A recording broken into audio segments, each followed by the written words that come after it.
door rang a bell when a woman entered the place, having a trench coat and a purse with her.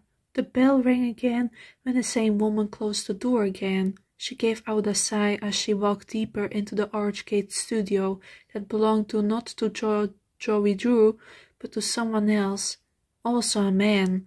Your name, the name of the woman, forgot the name of the owner as she walked deeper into the studio, much deeper than before in order to reach her office.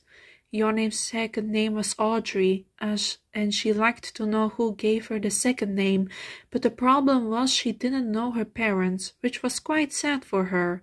She always wanted to know her parents' love before moving away, but she grew up in an orphanage and she had to move away eventually when she reached 18. Good thing she was friends with a colleague who offered her a job for her at Archgate Studios. Yawning greeted others when she passed by them, and is not in a hurry case since she didn't arrive too late. Once she reached her office, she entered the place and undid her coat along with her purse. Normally, she wasn't like a woman with a purse, but she decided to take some stuff with her, and that's why a purse was needed. At least she has pants on and not some kind of dress. Being a woman wasn't easy in the year of 1973. Yes, crazy times like in the beginning of the 20th century were over, like the year of Joey Drew when he was born, and even with his good friend Henry Stain.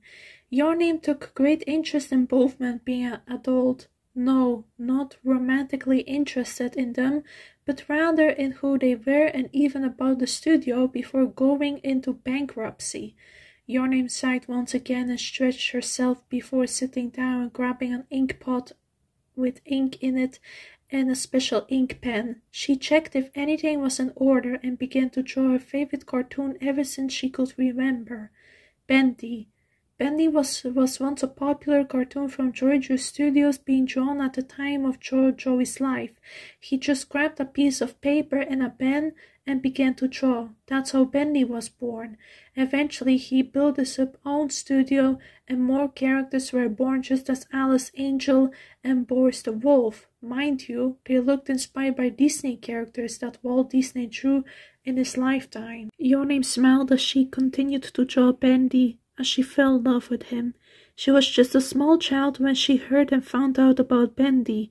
As a small child, she became obsessed with cartoons and decided to go to a special drawing school to learn to be a cartoonist since she could find a job and she succeeded. Congratulations to you, dear reader. Hours later. There you go, little guy, and only 800 more frames to go.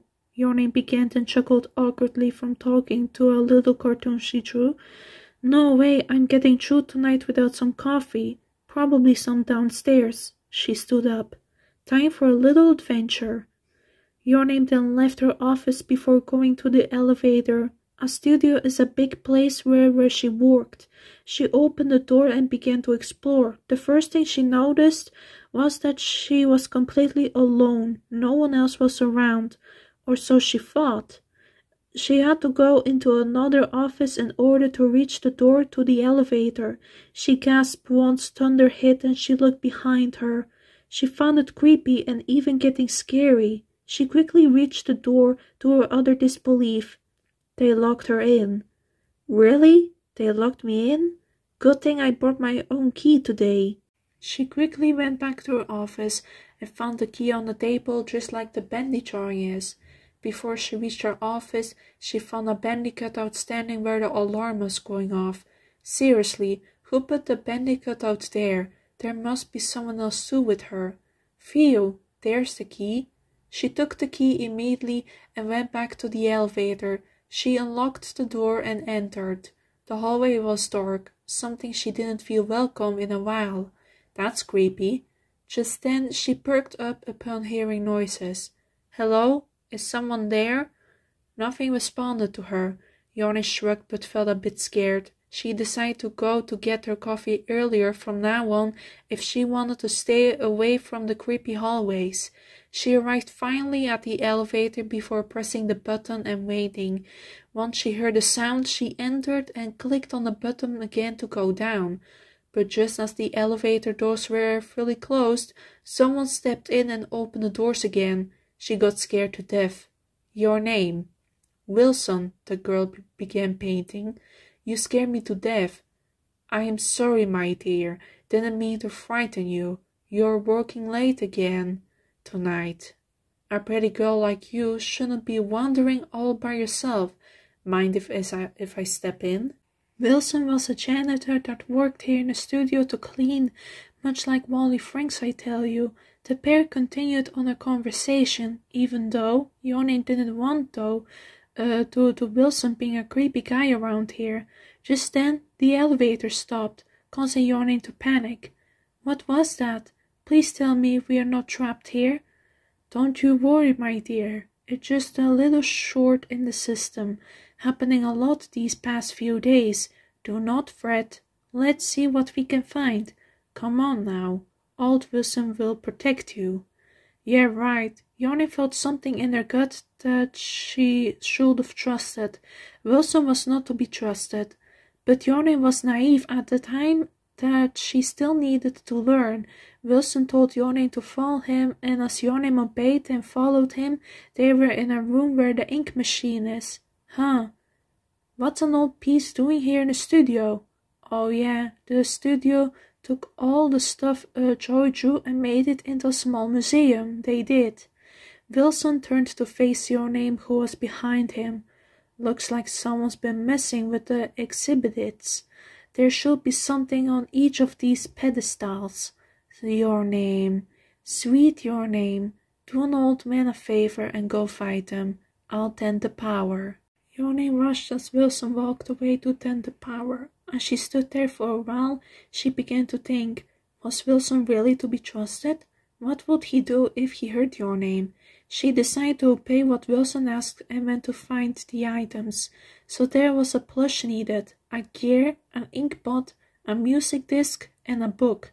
That's what Yoni hoped at least. She decided to not panic. Her favorite will be the Bendy plush sitting on a chair. Once she collected all the stuff she needed, she went to these pedestals and placed the correct item on each of them. She then went back to talk to Wilson. "Only one thing left to do," Wilson began. "Pull that switch." Wow, that was an ordering command and not a nice question. Yoni immediately pulled the switch. In return, Wilson closed and locked the door. Now the poor female became more creeped out. What was he planning? "It is done." "Wilson?" "Oh, your name, the things you've set in motion."